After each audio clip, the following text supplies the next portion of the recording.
sebuah kota kecil yang tenang, tinggal sepasang suami istri bernama Sari dan Dimas. Mereka dikenal sebagai pasangan harmonis, setidaknya di mata para tetangga. Dimas bekerja sebagai pegawai di sebuah kantor swasta, sementara Sari menjalankan usaha kecil-kecilan dari rumah. Setiap pagi Sari menyiapkan bekal, mencium tangan suaminya, dan mengantarnya hingga ke pintu. Rumah tangga yang terlihat sempurna, tapi tak semua yang terlihat indah itu benar-benar tanpa noda. Beberapa bulan terakhir, Sari mulai merasa ada yang berubah dari sikap Dimas. Pulang kerja semakin larut, ponsel selalu digenggam erat, dan senyumnya terasa palsu. Hati Sari diliputi rasa curiga, tapi ia mencoba menepisnya. Mungkin dia sedang stres di kantor, pikirnya. Namun sebagai istri, instingnya mulai menangkap sesuatu yang tidak beres. Ia mulai mengamati Dimas dengan lebih cermat, mencatat kebiasaannya, dan diam-diam memeriksa pesan di ponsel ketika suaminya tertidur. Apa yang ditemukan Sari sungguh menghancurkan hatinya. Ada pesan-pesan mesra dari seorang perempuan bernama Rani, yang ternyata adalah rekan kerja Dimas. Bukan hanya sekadar kata manis, tapi juga janji-janji masa depan, seolah Dimas tak punya istri di rumah. Dunia Sari runtuh seketika. Ia menangis semalaman di kamar mandi, menahan suara agar tak membangunkan anak mereka yang masih kecil. Dikhianati oleh orang yang ia cintai sepenuh hati adalah luka paling dalam yang pernah ia rasakan. Alih-alih mengamuk saat itu juga, Sari memutuskan untuk tenang. Ia ingin berpikir jernih sebelum bertindak. Selama beberapa hari, ia bertingkah seolah tidak tahu apa-apa. Ia tetap melayani Dimas, menyiapkan makanan, bahkan menanyakan kabar kantor seperti biasa. Namun di balik ketenangan itu, Sari mulai menyusun rencana. Ia tahu, tak semua luka bisa disembuhkan hanya dengan kata maaf. Ada harga yang harus dibayar atas sebuah pengkhianatan, dan Sari ingin Dimas mengingatnya seumur hidup. Malam itu, Sari mengajak Dimas berbicara di kamar. Ia menyiapkan suasana romantis, memasang aromaterapi, dan mengenakan gaun yang dulu menjadi favorit suaminya. Dimas yang tak curiga pun larut dalam suasana. Mereka berbincang panjang, tertawa kecil, hingga akhirnya terbaring bersama. Tapi di tengah malam, saat Dimas terlelap, Sari mengambil gunting dari bawah bantal. Dengan tangan gemetar dan air mata yang terus mengalir, ia melakukan sesuatu yang tak pernah ia bayangkan sebelumnya. Tindakan drastis yang membuat suaminya menjerit keras hingga membangunkan tetangga. Jeritan Dimas membelah malam. Para tetangga yang mendengar segera berlarian menuju rumah Sari. Pintu diketuk dengan panik, sebagian mencoba mengintip lewat jendela. Tapi Sari tetap mengunci rapat rumah mereka. Ia duduk di lantai kamar, wajahnya basah oleh air mata, sementara Dimas menggeliat kesakitan di atas ranjang, menahan nyeri yang luar biasa. Darah mengalir dari selimut, sementara tangan Sari memegangi gunting yang kini sudah terjatuh ke lantai. Ia tidak menjerit, tidak panik, hanya diam, dengan pandangan kosong. Saat tetangga akhirnya mendobrak masuk, mereka menemukan Dimas sudah lemas, dan Sari duduk bersimpuh sambil berkata, "Dia memotong kepercayaanku lebih dulu." Kejadian itu membuat geger satu kompleks. Polisi datang, ambulans dipanggil, dan dalam hitungan menit, rumah yang tadinya damai berubah jadi pusat perhatian. Dimas dilarikan ke rumah sakit dalam keadaan kritis, sementara Sari dibawa ke kantor polisi untuk dimintai keterangan. Di dalam mobil patroli, ia tetap tenang, bahkan mengucap istighfar berkali-kali. "Saya cuma istri yang tersakiti," katanya pelan pada petugas yang mengawalnya. Meski wajahnya terlihat lelah, tak ada penyesalan yang terpancar. Ia tahu, tindakan yang ia ambil bukan sekadar pelampiasan amarah, melainkan keputusan yang muncul setelah akumulasi luka yang bertahun-tahun ia pendam dalam diam. Di ruang pemeriksaan, Sari menceritakan semua dengan runut. Bagaimana Dimas berubah, pesan-pesan dari selingkuhannya, dan luka batin yang ia rasakan. Polisi yang memeriksa sempat terdiam beberapa saat. Di satu sisi, hukum tetap harus ditegakkan, tapi di sisi lain, mereka melihat seorang perempuan yang sudah kehilangan arah akibat pengkhianatan. Psikolog pun dilibatkan untuk memahami kondisi kejiwaan Sari. Hasil pemeriksaan menyebutkan bahwa Sari mengalami tekanan mental berat, dan tindakannya dilakukan dalam keadaan emosi yang meledak akibat penumpukan luka emosional yang tidak pernah diungkap sebelumnya. Sementara itu, Dimas menjalani perawatan intensif. Organ vitalnya rusak permanen, dan menurut dokter, ia tidak akan bisa kembali seperti sedia kala. Selama di rumah sakit, Ia hanya bisa menatap langit-langit ruangan sambil menangis. Ia mengaku menyesal, tapi semuanya sudah terlambat. Rani, perempuan yang jadi selingkuhannya, bahkan tidak datang menjenguk. Ia menghilang begitu nama Dimas masuk berita. Keluarga Dimas pun terbelah. Ada yang menyalahkan Sari, tapi tak sedikit yang justru menegur Dimas karena telah mengkhianati istri yang setia. Karma, bagi sebagian orang, telah datang lebih cepat dari yang diduga. Kasus ini akhirnya menarik perhatian publik dan media lokal. Banyak yang mengecam tindakan Sari, tapi tak sedikit pula yang membelanya. Di media sosial, perdebatan memanas. Ada yang bilang bahwa perempuan tidak seharusnya bertindak sejauh itu, tapi ada pula yang menyuarakan bahwa pengkhianatan seperti yang dilakukan Dimas memang pantas diberi pelajaran. Sari akhirnya didakwa atas perbuatan melukai dengan sengaja, tapi hakim mempertimbangkan kondisi psikis dan motif personal yang mendalam.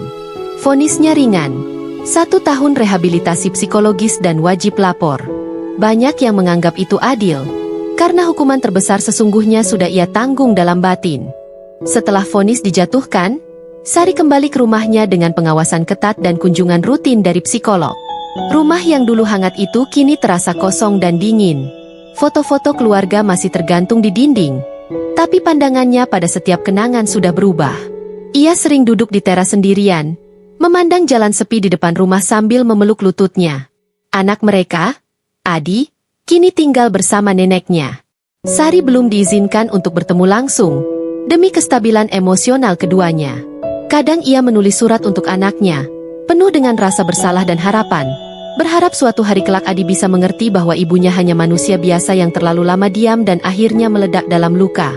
Dimas, setelah keluar dari rumah sakit, tinggal di rumah orang tuanya.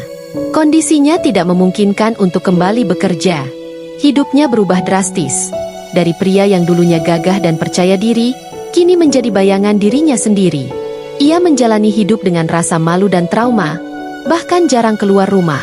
Beberapa rekan kerja menjauh, sebagian lagi hanya bersimpati lewat pesan singkat. Dalam diam, Dimas menyadari betapa dalam luka yang telah ia tanam pada Sari. Tapi penyesalan datang di saat segalanya telah hancur. Ia mencoba menulis permintaan maaf, tapi tak pernah dikirimkan. Rasa bersalah membuatnya memilih untuk menghilang dari hidup Sari, menyerahkan segalanya kepada waktu dan takdir. Waktu berjalan lambat bagi Sari. Setiap harinya diisi dengan rutinitas sederhana, menyiram tanaman, menulis di buku harian, dan menjalani sesi terapi yang kadang membuatnya menangis berjam-jam. Namun dari hari ke hari, ia mulai memahami sesuatu. Dirinya bukan monster. Ia adalah perempuan yang pernah mencintai terlalu dalam, dan terlalu lama menahan sakit. Dalam tulisan-tulisannya, ia mencurahkan isi hati tentang bagaimana cinta bisa menjadi pisau bermata dua. Dalam salah satu sesi terapi, Sari berkata, "Andai dulu dia bicara jujur, mungkin aku tak akan sampai sejauh ini." Psikolognya hanya menatap penuh simpati, tahu bahwa kalimat itu lahir dari luka yang tak mungkin dihapus sepenuhnya. Suatu sore, surat dari Adi datang. Isinya sederhana tapi membuat Sari menangis dalam diam. "Ibu, aku kangen. Nenek bilang ibu lagi sakit hati. Kalau ibu sudah sembuh, aku pengen main bareng kayak dulu." Kalimat polos itu menusuk lebih tajam dari apapun. Sari meremas surat itu ke dadanya, seolah ingin memeluk bayangan anaknya. Sejak hari itu, ia makin bersemangat menjalani terapi. Ia tahu, jika bukan demi dirinya sendiri, maka demi Adilah ia harus bangkit. Ia mulai kembali membuat kue, membuka pesanan kecil-kecilan dari tetangga yang dulu sempat menjauh. Perlahan, kepercayaan lingkungan mulai tumbuh kembali, seiring Sari yang terus belajar memaafkan dirinya sendiri. Di sisi lain kota, Dimas menjalani hari-harinya dengan rasa sepi yang tak bisa diredakan siapapun. Ia sering duduk di dekat jendela, memandangi langit sore, mengingat hari-hari ketika Sari masih tertawa karena lelucon kecilnya. Kini semua itu tinggal kenangan. Ia mencoba mengisi hari dengan membaca buku-buku spiritual dan berkonsultasi dengan ustaz. Ia sadar, tak semua luka bisa disembuhkan dengan obat medis. Ada luka yang hanya bisa diredakan dengan pertobatan. Dalam doanya, Dimas tak lagi minta sembuh, tapi minta dikuatkan untuk menanggung apa yang sudah diperbuatnya. Pengkhianatan yang ia anggap biasa ternyata berbuah petaka yang menghancurkan banyak hidup, termasuk dirinya sendiri. Beberapa bulan kemudian, Pengadilan Agama mengabulkan gugatan cerai Sari. Sidangnya berlangsung singkat karena Dimas tidak mengajukan keberatan. Ia hanya menitipkan sebuah surat kepada hakim untuk disampaikan pada Sari. Di dalamnya, Dimas menulis permintaan maaf panjang, mengakui semua kesalahannya, dan memohon agar Sari bisa menemukan ketenangan. "Kau perempuan terbaik yang pernah mengisi hidupku," tulisnya di akhir. Sari membaca surat itu sambil menahan air mata. Ia tidak membalasnya, tapi dalam hatinya ada ruang kecil yang mengerti. Penyesalan memang datang terlambat, tapi setidaknya datang. Ia melipat surat itu rapi dan menyimpannya di kotak kecil berisi kenangan masa lalu yang tak akan pernah dibuka kembali.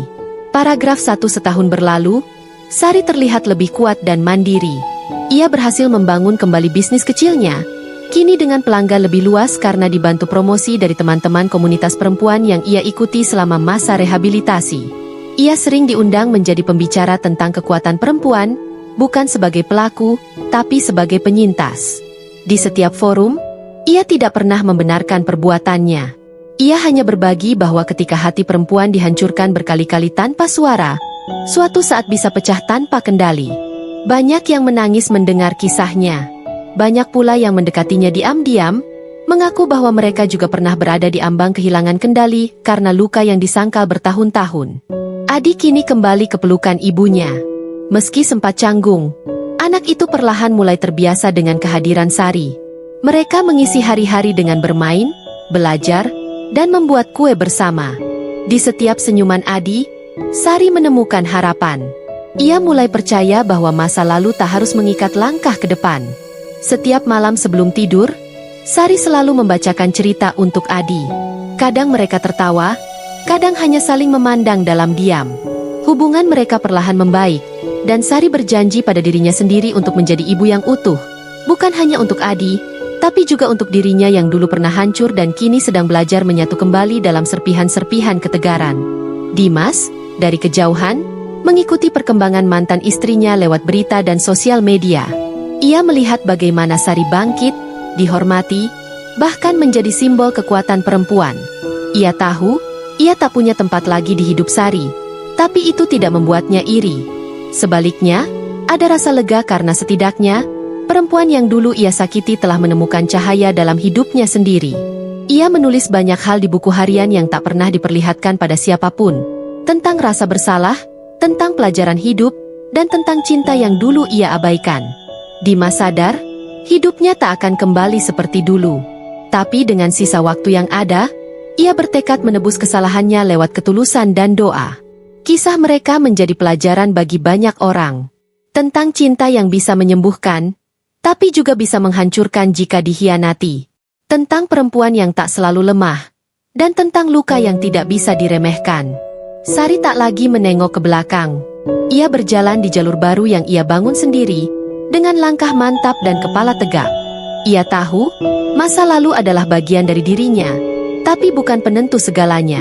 Kini, ia adalah perempuan yang utuh bukan karena tak pernah jatuh, tapi karena pernah remuk dan mampu bangkit. Dan di matanya yang dulu basah oleh tangis, kini ada cahaya dari keteguhan hati yang tak bisa dipatahkan oleh siapapun, bahkan oleh cinta yang pernah mengkhianati.